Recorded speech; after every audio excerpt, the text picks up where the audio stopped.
Hello seekers of truth, welcome back to the ReBunkers. So today I'm going to be sharing something quite personal with you, which I wasn't really going to speak about, but we've had so many questions about this. It's probably the most common question I get asked. I thought I would just open up with you guys and maybe it will help some people out there that are going through similar challenges. As most of you already know, I exclusively date ghosts. I only see dead people. I'm not living phobic. I have nothing against relationships with the living, and I have dated many living girls and boys in the past. But I find it very hard to maintain those relationships because of my empath ability. I am incredibly sensitive to feelings and people's experiences. So if I touch even an object, I will get a real sense of its history and any pain or happiness that that object has been a part of.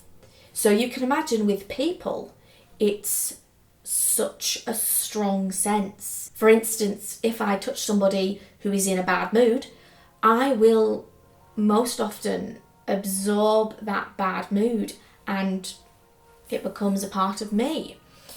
So you can imagine I have to be very careful about human contact with the living. If the person I'm dating is being grumpy, they've had a bad day, then I will take that on. And as you can imagine, after time that can become quite a burden and a strain on any relationship. I mean, most people, they take on people's feelings, but for me, it happens quite literally and it's like a sickness. It's overwhelming. One guy I was seeing had quite a severe hangover one day, and I don't really drink, so I ended up getting these quite strong feelings from him, and I felt honestly very sick, and I had to retire for the entire day, really. 16 hours I think I slept, and when I woke up I ate 3 bags of Doritos and a Big Mac meal in one sitting without really blinking, which is not something I want to experience regularly. I dated a girl once who was having severe PMS and I just felt awful the whole time I was with her. Honestly, just almost depressed. Just got to a point where those feelings just became too much to handle. So I had to really think about how I was going to move forward with these relationships. So I discovered all these amazing apps for dating and meeting dead people.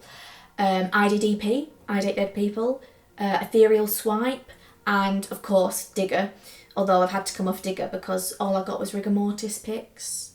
I tell you what, I'll do a full review of each of those dating apps because I'm sure there's many people out there like myself that might be new to the scene and want to know the best places to go for what you're looking for, because there's different levels and, you know, different types of spirits and entities. You've got some on the more demonic side, which some people are into, and that's fine. And of course, there are those apps for people that are looking for a more serious spiritual relationship. And I just find that dating ghosts just suits me perfectly. They have such depth about them and so many experiences they've lived through that you just don't get with living people. And for me personally, with my experiences, that's just the kind of connection that I need. You know, living girls are all, where is this going? Can you see a future for us? Oh, please. What I like about ghost girls is they've got a real history. So that's why I date dead people. It just works better for me with what I do, being a paranormal investigator, and with my supernatural abilities. It's just really the only option for me. But I'd love to hear from you guys in the comments below. What are your experiences with dating dead people? Have any of you tried the apps I mentioned? And how do you feel about dating the living? Do you think it's time to try something else maybe?